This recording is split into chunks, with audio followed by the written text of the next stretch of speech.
huku chini na nyinyi angalieni. Wanasema kwa muda mrefu sana hawajapata promotion. Hakuna madaktari.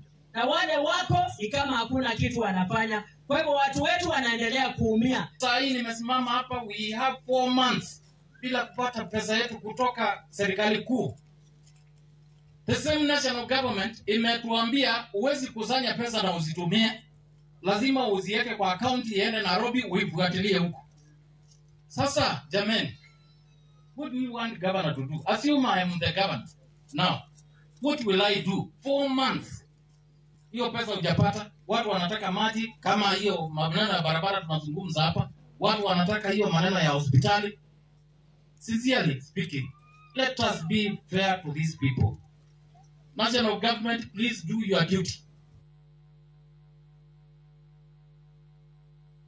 Nyas mar pradik korangwene kanisa mar ACK bade ma Embu County ma Embu. Weoneane gino malege sane ka Gachagua ma juma ma okalo ne othichi kod od bura mamalo otene kod jaod bura ma Manyata Gitonga Mukunji nyawadigi ma George Koimburi jaod bura ma Embu County Jokinjeru ekin jotelo mamoko Gachagua ma midhiero okwako motingo koda ka doho dwaro kwayo mar geng'one buche mar thiche oko ya PC ka mogik onyo kwayo ka dwaro mane en ni mondo do otam senator chako twaka mar thule oko e apisi twaka mochan tich ang'wen kod tich abich mabiro.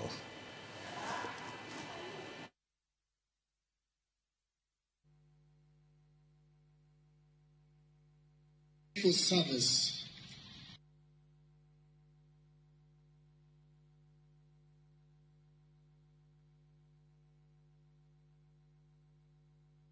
over all these years, and for upholding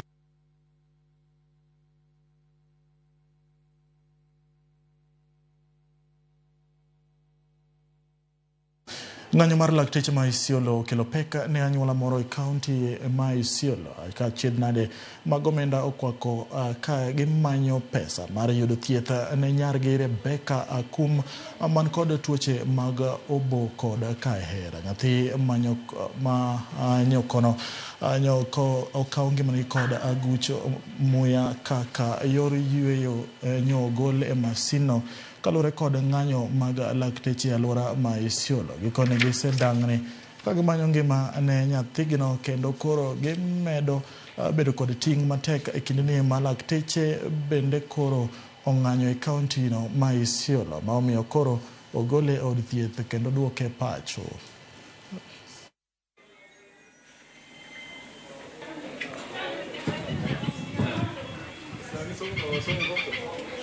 Nilipeleka hospitali ICU, nikakaa mwezi 1.5, nikapimwa nikapatikana niko na kinonda koro, sipumui, nikiweka oxygen.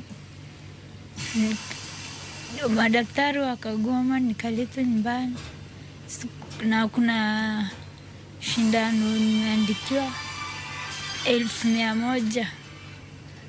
Na hapo hivi penye tuko tunatumia stima na inaweza potea. Msichana wangu ni Rebecca Akum ambaye alikuwa analazwa huko hospitali General ICU.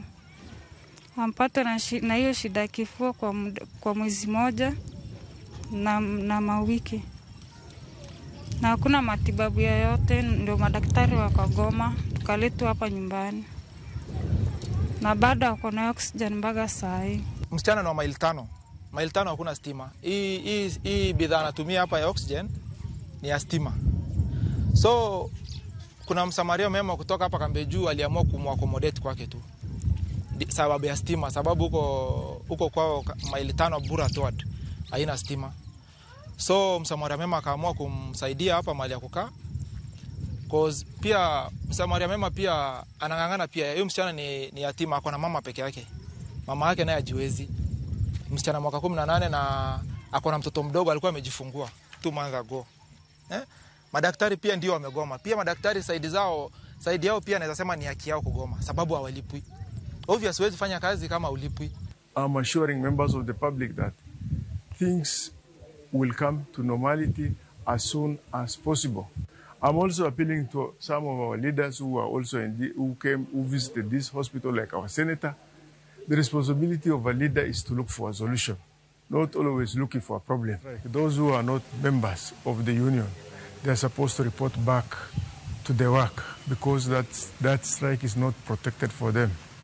Migao mar thieth koro isundo mondo chiw puonja ne jopiny ewi lokruoge e migao mar thieth kalure kod chenro manyien mar okumba mar SHA koloso Malava e kaunti ma Kakamega. Jakom mochung' ne ute thieth mag ji giwegi manie gwenge kod bombe Dr. Brian Lishenga okoni sirikal dwarore ni omany yore mag golo dok e it jopiny mondo obed kod ng'eyo mathoth. Brian omedo ni jopiny pod nie mudho kod chenro manyien mar SHA komedo ni dwaro nitiere mondo chwala pisas mag NHIF mondo chope gwenge mar chiwo tiegruok ne jopiny e weche mag okumba thieth mar SHA.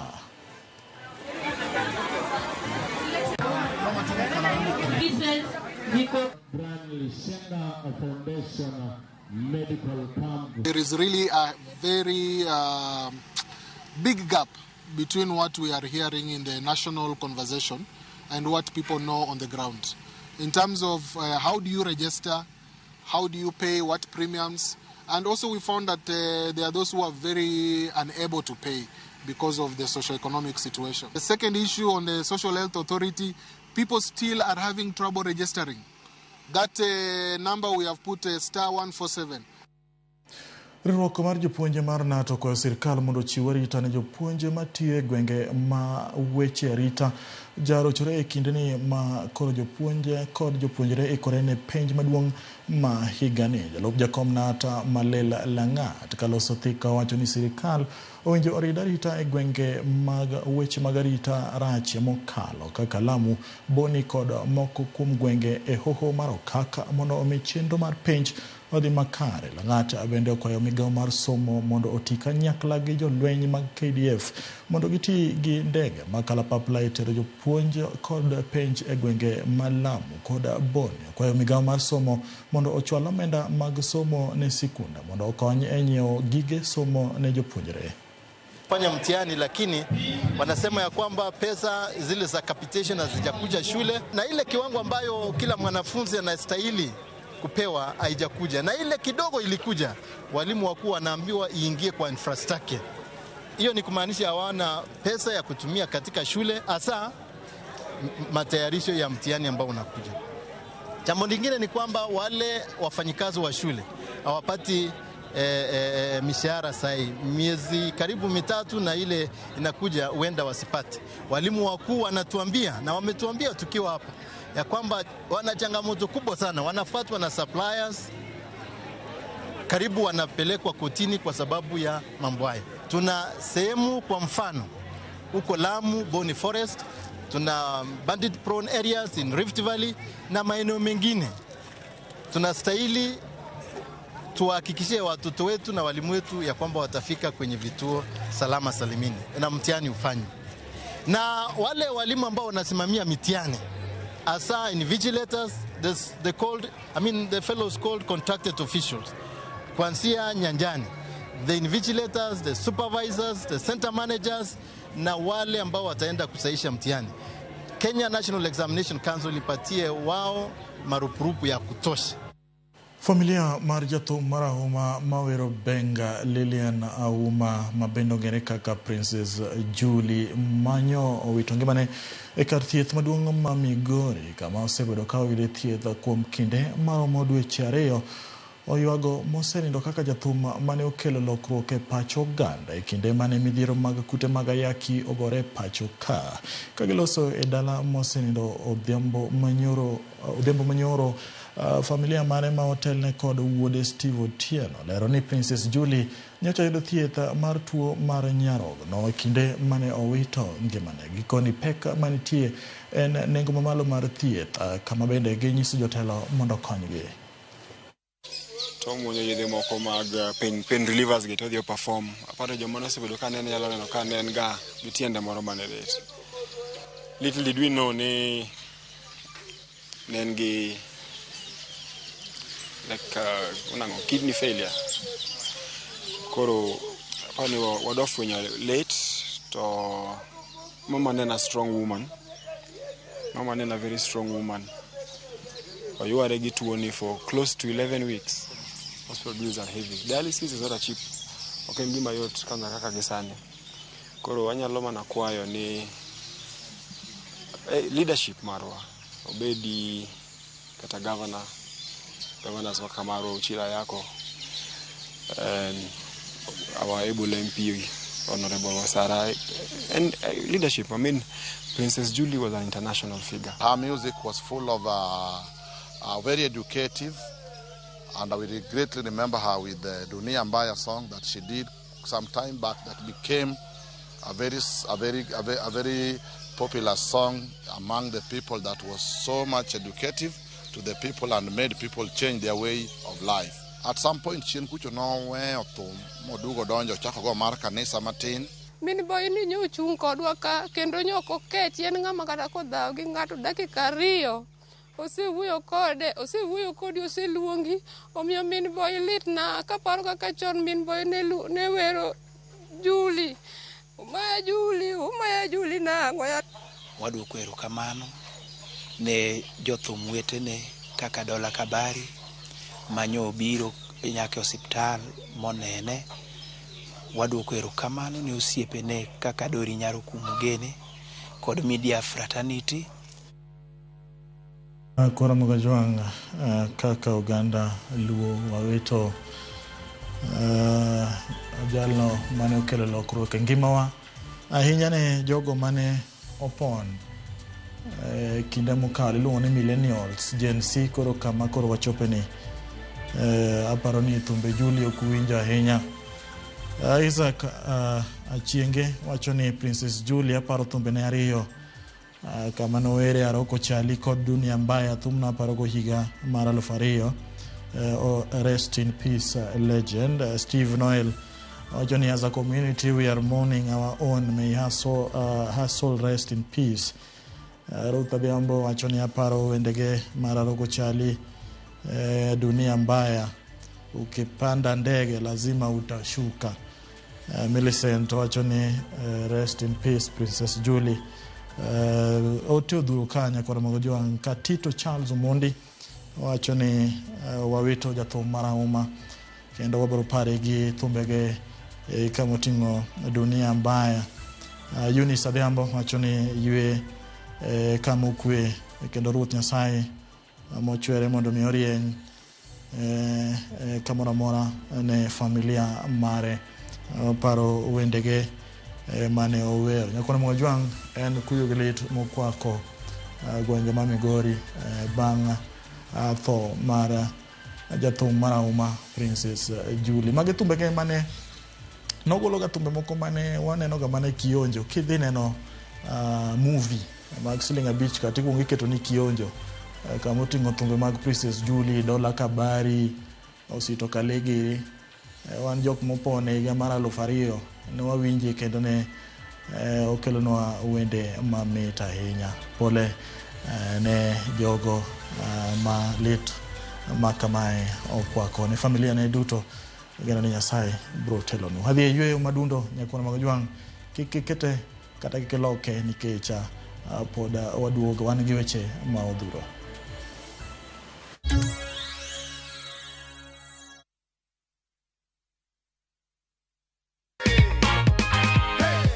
How did you feel uliambiwa you are a winner? Nilifurahia lakini nilikuwa ninaona kama ni uongo.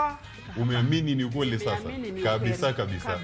Which is why I'm going to hand over your check. Hakikisha uone ni 50k usikuwe umeandikiwa 5 bob. Ni 50,000. Yeah. Mimi sikuwa ifikiria but nimepata isalil game. Wanaweza bahatika pia. Unaweza bahatika pia nyinyi.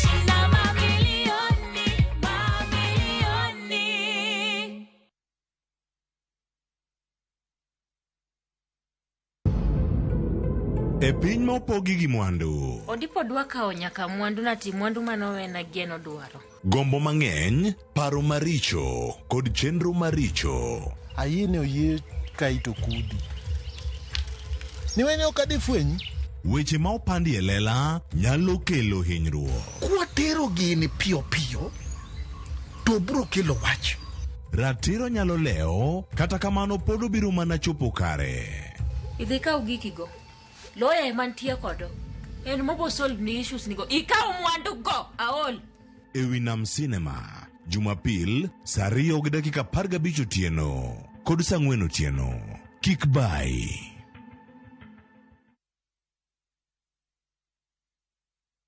Bedo ni in kod tuo mar kansa ok onyiso ni ong'adni buch tho. Ka ofweny tuo mar kansa chon, to inyalo thiedhe. Lim od thieth moro amora mantiere machiegni kodi dweni mar 10 mondo timni screening.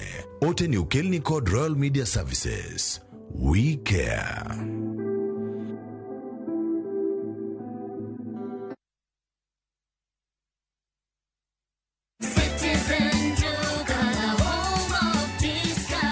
Imefika time ya kupaka nyumba rangi. Citizen Duka, the home of discounts, inakuletea ofa ya rangi za kishua za Duracoat kutoka Mudhokinjo. Duracoat Vinyl Silk ya lita 20 na Duracoat Vinyl Matte Deluxe 1 ya lita 4. Ukinunua hii package ya rangi on Citizen Duka for 14,900, utasave 1,250. Piga *487*5# hii ulipie na utapokea confirmation message ya kuchukua package yako kwenye Citizen Duka counter katika duka la Mudhokinjo karibu nawe. Citizen Duka, the home of discount.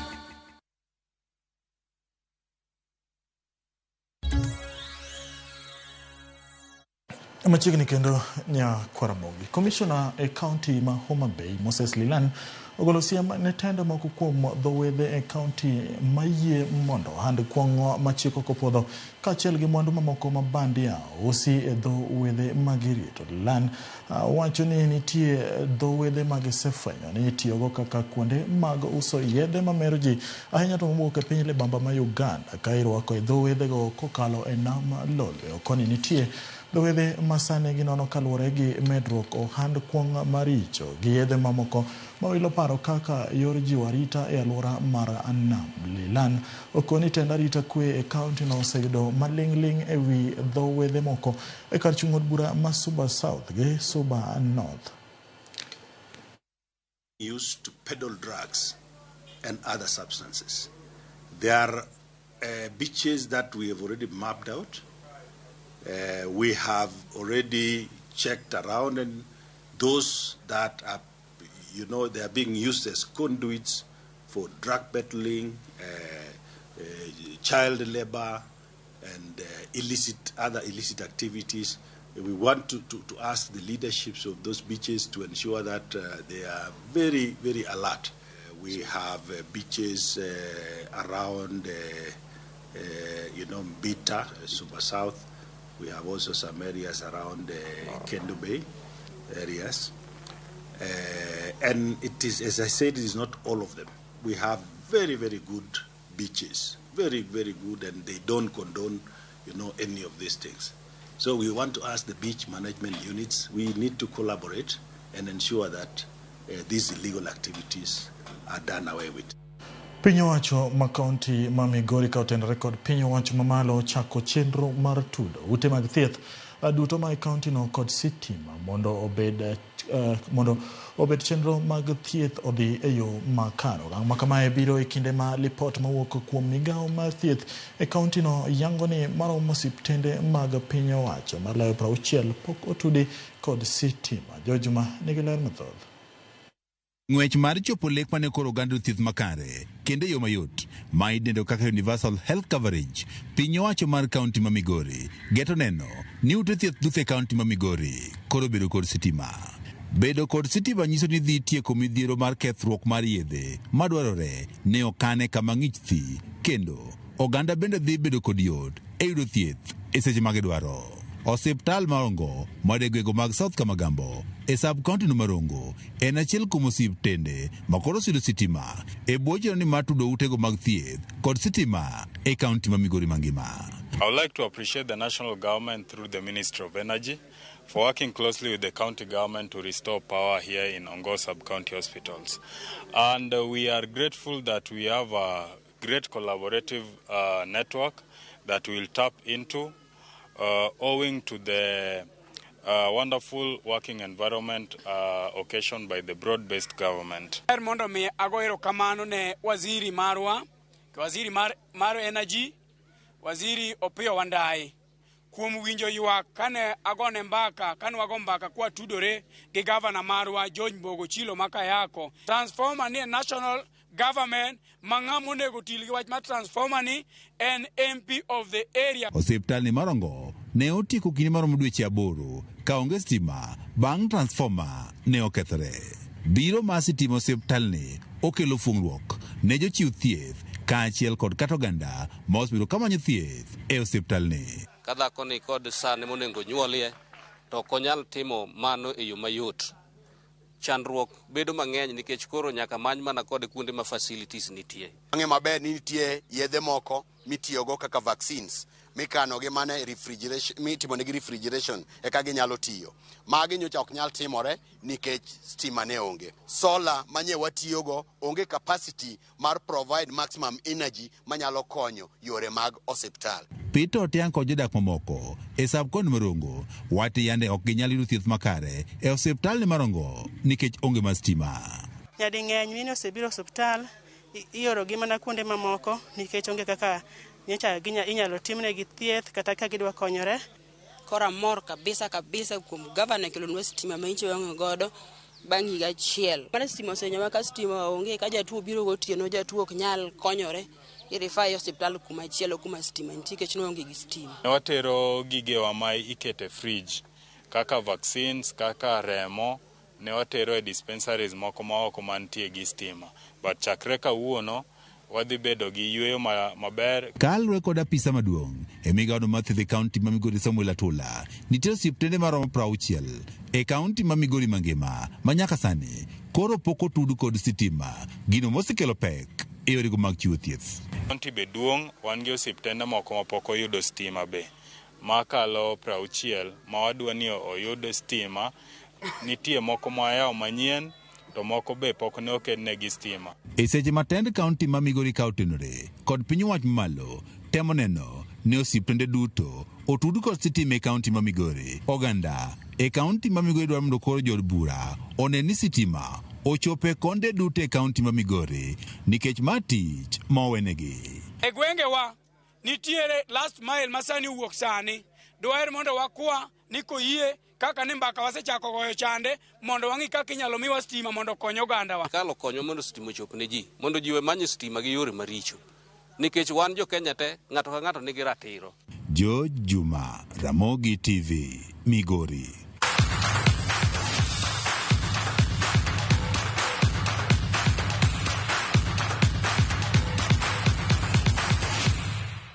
Machiegni wechego mag tuke. Tim Kenya jotugo ma yowuoyi ma hikgi ni piny mar 20 Rising Stars biro rakore gi tim mar Djibouti e tuke mar adek mar grup e tuke mag Sekafa madhi nyime e piny libamba ma Tanzania. Rising Stars omako thuolo mar adek e grup A gi points 4 bang' tugo tuke 2. Kenya noloyo Tanzania tukgi mokwongo kapok giwuok amodhi 0-0 gi tim mar Rwanda. Rising Stars nyaka lo tim mar Djibouti e lap ma KMC Stadium Dar es Salaam mondo gibed gi geno mar ng'ado tiko donje nus finals kapok gitugo tukgi mogik gi tim mar Sudan.